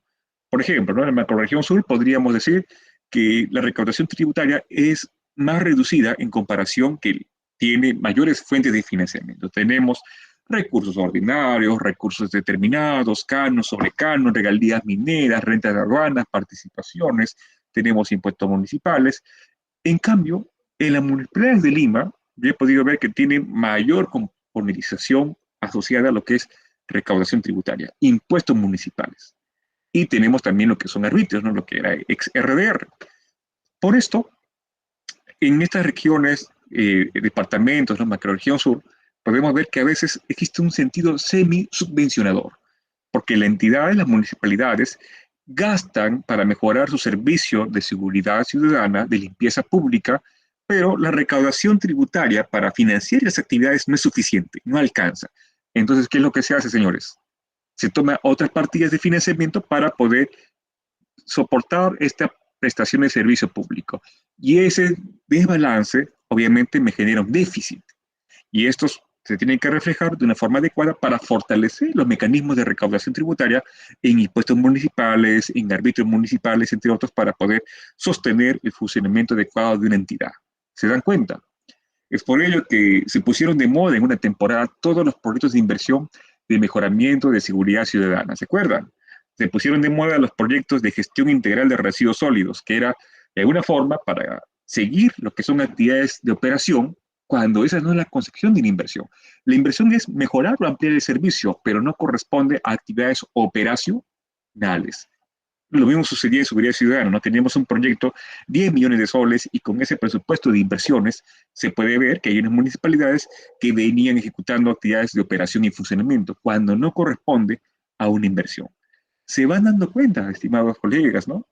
O sea, existen muchos casos de estudio, la verdad. Ustedes que son muy alineados a la contabilidad gubernamental, pueden notar que casos de estudio están asociados también desde una revisión del enfoque presupuestal, ¿no? La presupuestación que se viene dando sobre ciertos gastos corrientes de capital, operacionales, de inversión, y vale la pena reflexionar para poder hacer ciertas mejoras en cuanto a la estrategia de la municipalidad para poder tener una mayor recaudación y así de esta manera tener sostenibilidad sobre sus finanzas públicas. Muy bien, muy bien, muy bien. Entonces aquí pueden ver, ¿no? Actividades operacionales, todos los cobros por impuestos, arbitrios municipales, y en el lado derecho pueden ver los pagos, que son por los receptores de los bienes y servicios suministrados por la propia entidad. Eso es. Entonces yo no podría decir que deben haber más pagos que entradas, ¿no? Debe haber un equilibrio en ese sentido. Salvo pues sean saldos iniciales que deriven del año anterior y que me permitan financiar estas actividades. Es muy importante ese estado de flujos de efectivo, ¿verdad? Y con ello podemos también ver las actividades de inversión. Todos los pagos que se realizan por las construcciones en cursos, por adquisición de vehículos, maquinarias y otras cuentas del activo, expedientes técnicos. Y también hablamos de los cobros de actividades de inversión como la venta de terrenos, la venta de activos no producidos, de vehículos, maquinaria, venta de inmuebles.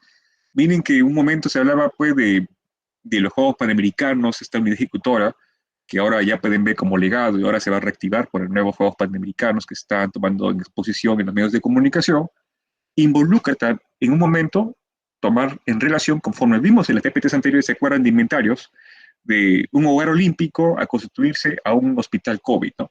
Ese hogar olímpico se tomó en cuenta por condominios de departamentos para la venta. Entonces, si yo voy a tomar en cuenta una venta de un activo, un bien inmueble, obviamente es una venta de capital, un ingreso de capital. Eso es. Por la venta de activos no financieros. Lo mismo pueden ver en actividades de financiación, ¿no? Será las entradas de flujos de efectivo corresponden entonces a qué? A los propios desembolsos, los desembolsos por las entradas de flujos de efectivo. Y las salidas de flujos de efectivo, ¿por qué refieren? Por el pago de las respectivas cotas sustentadas en un cronograma de pagos. Eso es, estimados colegas, excelente. Ya pueden ver con claridad cómo se asocia estas definiciones. Entonces, existen flujos de efectivo en moneda extranjera y estos se van a representar en forma separada como diferencial cambiario. Esto es lo que te precisa la norma para poder incluso tomar en cuenta el enfoque de moneda funcional. Muy bien, entonces vean en pantalla, estimados colegas, que aquí tenemos un ejemplo sencillo de una entidad que representa su estado de flujos de efectivo. El estado de flujos de efectivo entonces, tiene una partida, un saldo final, que va a conciliar con el rubro de efectivo y equivalente de efectivo. Eso es. Por ello, puedan ver que se hace una segregación, actividades de operación, actividades de inversión. Voy a mostrarles acá un archivo Excel para que se pueda ver con mayor claridad. Y aquí les traigo algunos ejemplos, ¿no? De los formatos del estado de flujo de efectivo que tenemos en nuestro país. A ver, un momentito, por favor. Voy a compartir toda mi pantalla. A ver, un momentito. Vamos a ver. Rápidamente voy a compartir mi pantalla sobre estos puntos. Aquí está. Muy bien, señores. Ahí pueden ver ustedes mi archivo Excel. Este es un archivo Excel muy sencillo que yo les voy a mostrar. Miren, acá yo tengo un auxiliar estándar Este auxiliar estándar que pueden ver se obtiene desde el CIAF. Este es un auxiliar estándar que se obtiene desde el CIAF. Y así como ustedes pueden ver, este auxiliar estándar se exporta desde el CIAF cliente. Yo podría tomar que existen algunas calificaciones que voy a realizar para identificar, en primer lugar, qué tipo de actividad va a corresponder, ¿no? Si va a ser actividad de operación, actividad de financiamiento, actividad de inversión, si corresponde a una operación de diferencial cambiario, un saldo inicial, un saldo final, y diferentes conceptos que se van a circunscribir sobre estos tipos de actividad. Con ello, voy a también calificar si es una entrada o una salida de flujos efectivos, un diferencial cambiario o operaciones sin clasificador. Por ello, con una tabla dinámica sencilla, acá pueden notar cómo yo he podido tomar una representación de estos datos de la auxiliar estándar. Miren, es un universo de diferentes datos. Bien, ¿son cuántas filas? Son 69.464 filas. Todo este conjunto de datos los ordenamos con una simple tabla dinámica con las cuentas relacionadas y los vamos a poder representar por diferentes conceptos. Aumento, toda la cobranza, las disminuciones, los pagos. Pueden ver que en actividades de inversión solo hay pagos por compra de vehículos, construcciones en curso, pagos por otras cuentas del activo, otros. Actividades de financiamiento, tengo cobranza de colocaciones de valores y otros documentos, endeudamiento interno y externo, y tengo un diferencial cambiario que se representa en una línea separada. Finalmente, hago una sumatoria con el saldo final, no, el saldo inicial, y así puedo llegar a este saldo final que se va a conciliar con mi rubro de efectivo equivalente de efectivo. Este sería un ejemplo de un formato F4. Y este formato F4 concatena con la representación dentro del aplicativo presentación digital de rendición de cuentas. Finalmente, existe una hoja de trabajo extendida, que me permite entonces llevar a cabo este estado de flujo de efectivo en el mismo criterio. Miren, como criterios pueden ver actividades de operación, actividades de inversión, actividades de financiamiento, que en alguna medida se clasifican para mostrarme todas las variaciones de flujos de efectivo. Muy bien, señores, muy bien. Entonces, y con todo lo que hemos podido ver, estimados colegas, estaríamos cerrando este curso taller, que de alguna forma hemos podido avanzar de una manera muy rápida para poder entonces alcanzar con todas las normas que estaban contempladas dentro de esa temática. Para ello, yo voy a darme un espacio, no puedo ser ajeno a ello, siempre tengo que dejar un espacio para poder contestar las preguntas que realicen sus compañeros, ¿no? Entonces, vamos a iniciar este recorrido con las consultas y las preguntas que ustedes pudieran hacer, estimados colegas. Siendo las 8:50, vamos a hacer un conjunto de preguntas, vamos a responder y así poder cerrar todas estas interrogantes que deriven de todo lo que hemos visto en estas clases. Muy importante, las interrogantes que ustedes no hayan alcanzado por cuestiones de tiempo, alcanzar el día de hoy, aquí les dejo mi correo electrónico para que también puedan hacerlas llegar por ese medio, ¿ya?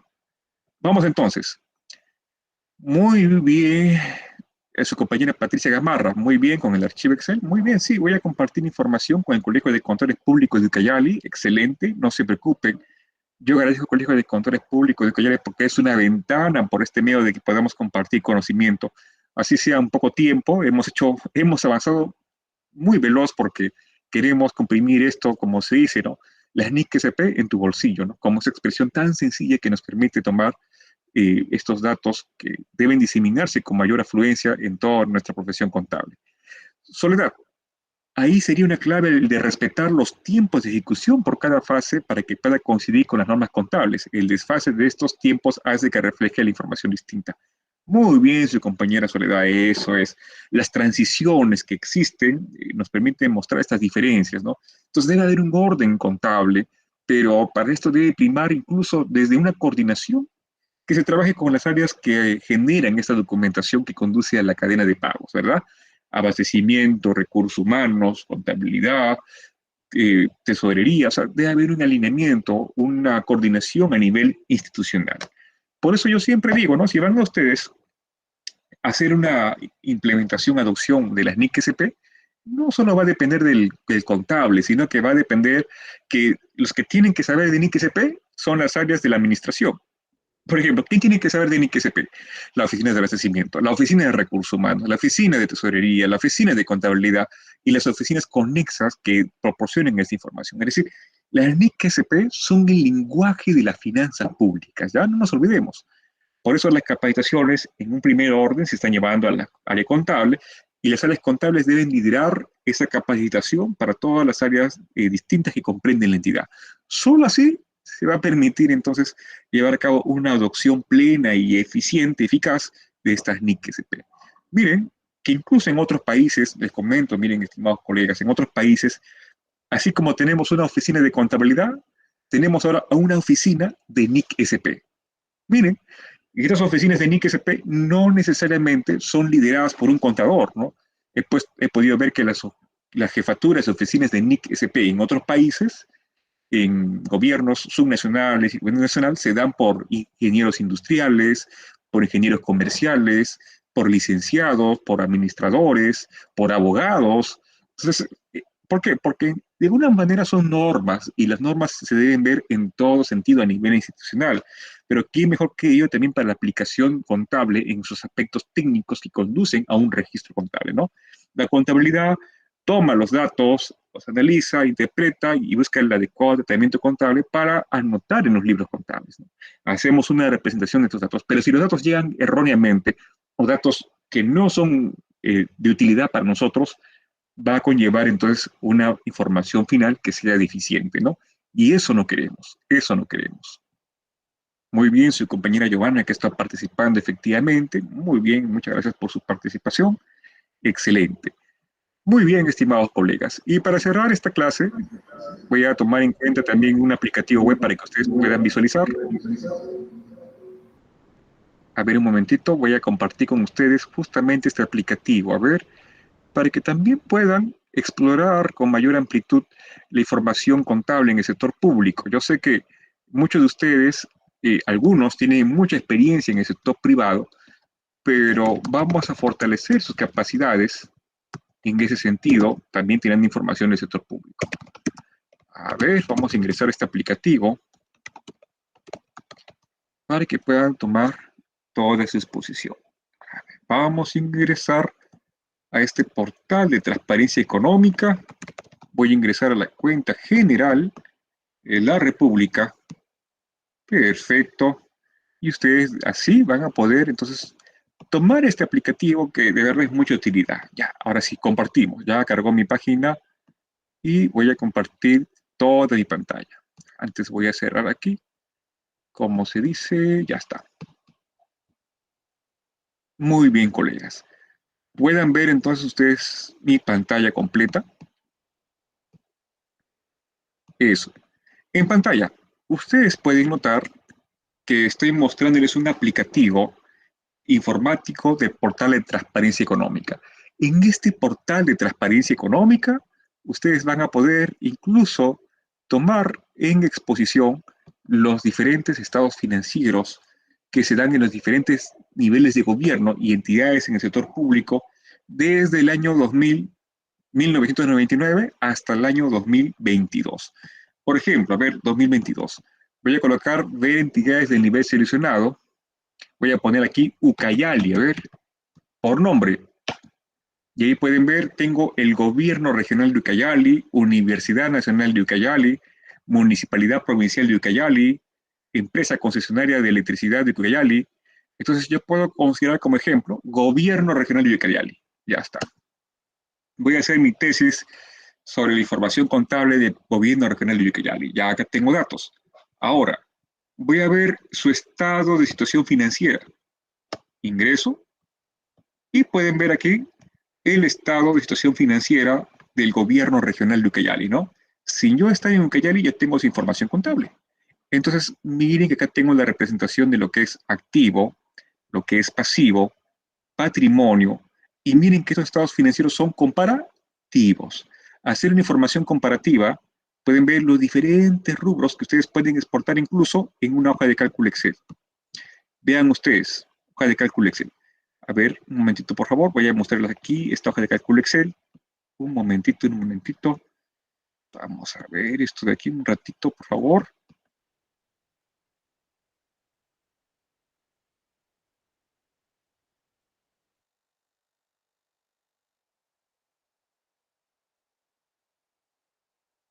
Muy bien, señores. Entonces, viendo ya ello, este es mi estado de situación financiera. Vean que aquí tengo una exportación de hoja y cálculo Excel. Exportamos en Excel. Abro este archivo. Muy bien. Y aquí tienen ustedes el estado de situación financiera del gobierno regional de Ucayali. Eso es. Muy bien, aquí saludando a nuestros colegas de Ucayali. Ya me Ahí compré pueden mis ver. zapatillas. Hoy día por internet me Vamos las a ver comprado, aquí. estaba barato. Vamos a reducir esto de acá un poquito. Me he ido a Totus a recoger Ponemos ayer. acá en cursiva.